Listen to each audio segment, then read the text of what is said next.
ଲୋକମାନେ ବେଶୀ ଫୁଟାଣି ମାରନ୍ତି ତାଙ୍କଠୁ ଯେ କମ୍ ଅବସ୍ଥାରେ ଥାଏ, ତା ପାଖରେ ଏତେ ଅର୍ଥ ନଥାଏ ଦେଖେଇ ହେବା ପାଇଁ, ତେଣୁ ତାଠୁ ଯେ ଉଚ୍ଚରେ ଥାଏ ସିଏ ତାକୁ ଟିକେ ବଡ଼ିମା ଦେଖାଇ।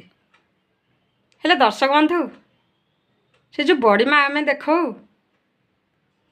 ତା ଦେହରେ ଲାଭ କ'ଣ ଅଛି? ଆମ ପାଖରେ ଧନ ଅଛି, ଆମ ପାଖରେ ସବୁ ଅଛି, ତା ପାଖରେ ନାହିଁ, ସେ ହଇରାଣ ହେଉଛି, ଗରିବ। ତା ମନରେ କିନ୍ତୁ କୌଣସି ଅହଙ୍କାର ନାହିଁ, ତା ମନ ପୁରା ସରଳ ସ୍ୱଚ୍ଛ। କିନ୍ତୁ ଆମ ଭିତରେ ଯେଉଁ ଟିକେ ଅହଙ୍କାର ଦେଖେଇକି ଆମେ ତାକୁ ଦେଖାଉଛି ଏତେ ମୋର ଅଛି, ସେତେ ଅଛି, ମୁଁ ଏମିତି ଖାଉଛି, ସେମିତି ଖାଉଛି, ସେଇଟା ବହୁତ ଖରାପ ଆମରି ପାଇଁ। କାରଣ ଭଗବାନ ପରା କହିଛନ୍ତି, ମଣିଷ ଯଦି ନମ୍ର ସ୍ୱଭାବ କଲା ତାହେଲେ ସେ ସବୁଆଡ଼େ